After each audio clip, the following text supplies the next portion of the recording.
You are getting sleepy, very sleepy. Your CPAP mask is clamped tightly to your face. Right, my darling? Yes, dear. You will not toss and turn through the whooshing. You will not throw the mask. You will not dislodge the hose and blast air all about the bedroom. You will not wake me, your loving husband, who yearns for even a single night of uninterrupted slumber, please. It's not working, Harold. People who struggle with CPAP have partners who struggle too. Luckily now there's Inspire. Inspire treats the root cause of sleep apnea inside your body. While you sleep, Inspire keeps your airway clear so you can breathe normally and rest comfortably. No mask, no hose, just sleep. When I snap my fingers, you will remember to visit inspiresleep.com to learn more. Inspire, sleep apnea innovation. Inspire is not for everyone. Talk to your doctor to see if it's right for you and review important safety information at inspiresleep.com. The Shark Deck. Johnny Mac with your daily comedy news. Kesha seems very bothered that this Jerry Seinfeld guy wouldn't give her a hug back in 2017. They were on the red carpet of the National Night of Laughter and Song in Washington, D.C. Kesha approached Jerry and asked for a hug. Jerry said, "No thanks." And then as he walked away, said, "I don't know who that was." Kesha was reflecting on it and said, when it got bumpy on planes, I'd pop in Seinfeld and I'd be like, everything's okay in the world, and watch my buddy. Then I get to the charity event and I got really excited because he brings me peace and love and all things good in the universe. And then he didn't hug me in front of the cameras. It was depressing and hilarious, but so sad. It was like the saddest moment of my life. Slightly after that incident, Seinfeld told Extra, "I don't hug a total stranger. I have to meet someone, say hello. I got to start somewhere." James Austin Johnson did a show in London. The folks at Chortle didn't love it. They said James is a brilliant mimic, no doubt about that. But his live show is hugely patchy, with moments of brilliance mixed in with overlong, self-indulgent riffs.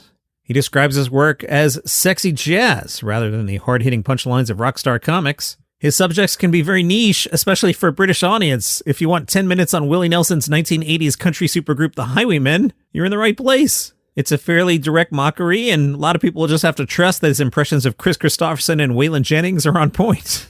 Bob Dylan might be more recognizable, but another octogenarian target makes it feel like he's willfully shunning contemporary relevance. Even in a world awash with Trump impressions, his is a standout, especially the way the charlatan former president can't stick to a script. Talking in Trump's eccentric rhythms comes as second nature to Johnson, and he quips, "I could do this for 2.5 hours." His Louis C.K. is so on point, you might worry about sharing a dressing room with him, but the subjects are often esoteric, and with no real urgency to hit punchline or wrap up a skit when it's done, it makes for a surprisingly unsatisfying hour. Ouch. Awards Radar was curious how Marc Maron balances his life and stand-up and the podcast and acting, and Maron said, "I don't know." The weird thing about self-employment in general is everything seems like some part of work because you've worked through life that way. I'm trying not to overextend myself. I came up in this game and there were times in your life where you really have to take everything because you're like, oh, good, an opportunity. I have to do it. Mark said, "I don't love to go away for more than a couple of weeks. I'm not the kind of guy that's going to be in Morocco for 6 months. With the podcast, it's probably at least 60 to 70% of my social life, talking to strangers on the mics and having kind of a deep conversation. That gets me out of myself. It's just my life." Donnell Rawlings is excited to go do some solo shows because he says when he tours with Chappelle, "I do like 15 minutes, so you get your laugh on, but you don't get your chance of getting that real personal connection. That's why I really love the comedy clubs and the small theaters. It's like up close in your face, and you really get to connect with the audience, and the audience gets to connect with me."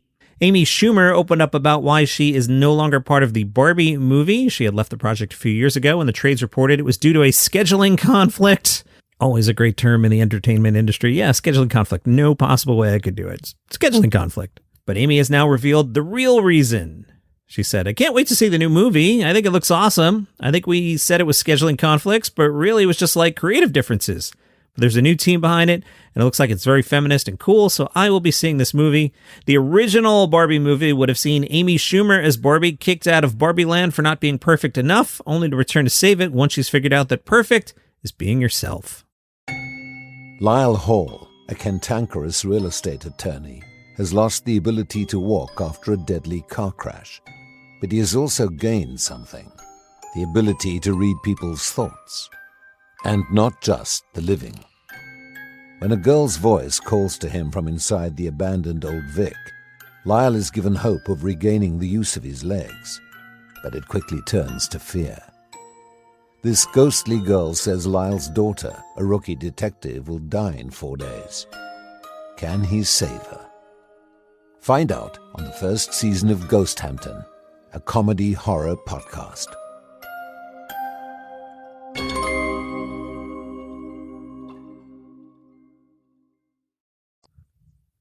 Ben Roy, you know him from the Grawlex. He's got a new stand-up special coming out. You can buy it directly from his label or wait a couple weeks and see it on YouTube. Starting July 11th, you can make a premium rental and digital download for $10. Then on August 10th, it'll show up on YouTube. Ben Roy wrote much of Hyena during the pandemic. He said, "It's become clear just how effed we are. Our population has made us far too big to move in any one cohesive direction. We're sort of like the Titanic now. Our size has made it far too difficult to avoid any one sudden catastrophe. I believe what will happen will now happen. It's best to just laugh and enjoy what remains." The special is full of rants about the downfall of American society and how letting go may be our last hope. Jeffrey Asmus is preparing his debut stand-up comedy special, this one called The Only Funny White Man. He has a trailer on his YouTube page. I was going to share a clip, but he dropped 2 F-bombs in the first 5 seconds. And we try to keep it clean here at Daily Comedy News. Not too familiar with Jeffrey Asmus, but just reading this article, I don't think this is my style of comedy. Asmus said, "This is the first 100% alpha comedy special ever released. Others have tried, but none have succeeded. Congratulations on witnessing history. The special will tackle society's most pressing questions. Are dogs sexy? Do we need Democrats? Should every baby be aborted? Can Lutherans enter into heaven? And why are betas allowed to live?" Asmus said, "This comedy special is clinically proven to cure low testosterone, premature ejaculation, and most forms of depression, so why not give it a watch and have a good moment for once in your sorry, pathetic life?" Jeff Asmus, The Only Funny White Man, YouTube, July 20th. The Guardian wrote about comedians playing festivals. Jacob Hawley said there's 2 types. There's the off-your-nut 19 to 24-year-old bucket hap and vape festivals, where if you're not on at the perfect time, you're screwed because everybody's either mashed or coming down. Then there are the middle-class artsy festivals, where the dog comes, kids dress up, and parents get a little wasted. Those hold different challenges.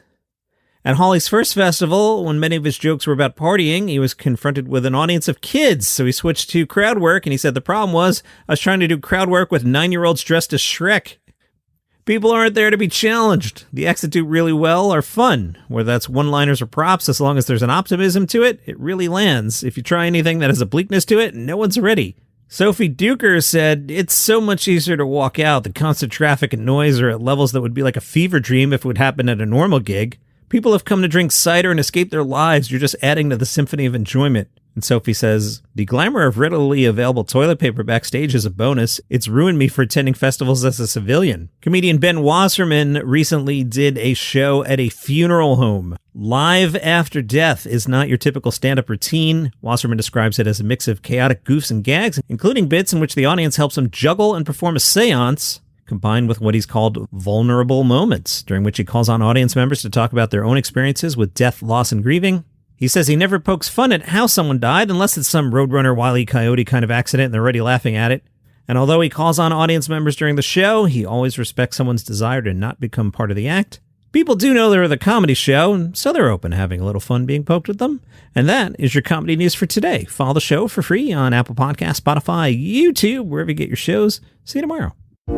All right, enough with the negativity. Hi, I'm Johnny Mack, host of 5 Good News Stories. It's a podcast twice a week. Every episode, I curate 5 heartwarming, uplifting news stories from around the world, showcasing the best of humanity, tales of kindness, fun animal stories, quirky items in the news, and you know what?